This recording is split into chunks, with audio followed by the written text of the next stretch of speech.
Dilin zənginliyi təfəkkürə necə təsir göstərir? Heideggerin məşhur ifadəsi ilə desək, dil varlığın evidir. Hər bir milli varlığın evi də öz ana dilidir. Başqa dildə danışmaq başqasının evində yaşamaq kimidir. Başqasının evində hər şey başqasına aiddir. Başqasının evində yaşayanları həmişə müvəqqətlik hissi təqib edər. Müvəqqətlik hissi insanı köçəriləşdirər. Başqasının dili mənəvi düşüncəyə vətən ola bilməz. Milli düşüncənin vətəni yalnız milli dildir. Amerikalı psixoloq Julian Jaynes dilin yaranmasından ki, dilin təxminən 50 min il yaşı olduğu düşünülür.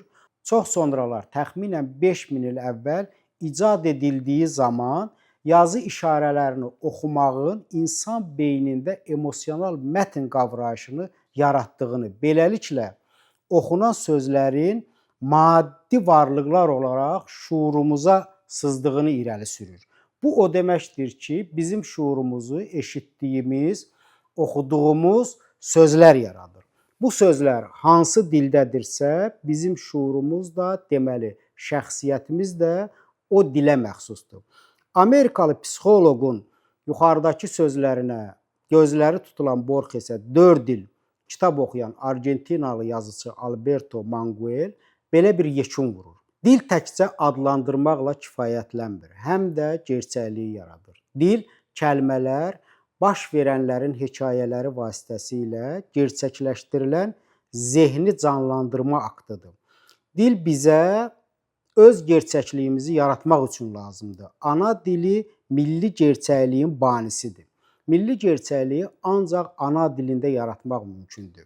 Başqa dildə ancaq başqasının gerçəkliyini yaratmaq olar. Ana dili millətin öz mədəniyyətinə depoladığı tarixini hər an bir üfürüklə canlandıra bilən sehirli bir gücdür. Dil milli yaddaşa keşik çəkən sfinks heykəlidir. Dilini unudan millət yaddaşını unudar.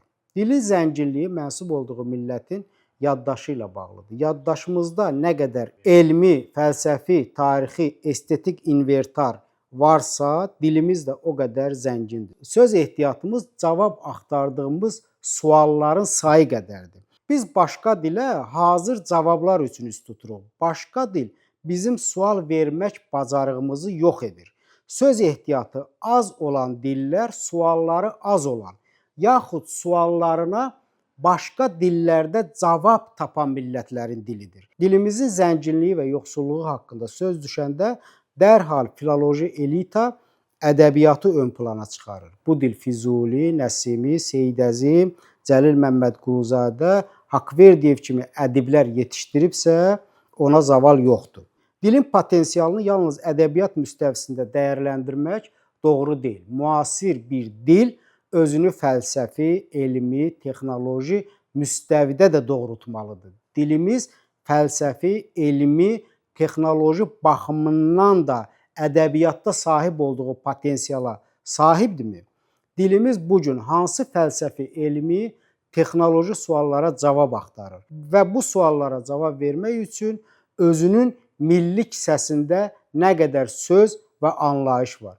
Ümumiyyətlə dilimiz bugün özündə fəlsəfi, elmi, texnoloji məsuliyyət hiss edirmi? Dilimizin zənginliyi və gələcəkdəki aqibəti bu suallara verəcəyimiz obyektiv cavablardan asılı olur.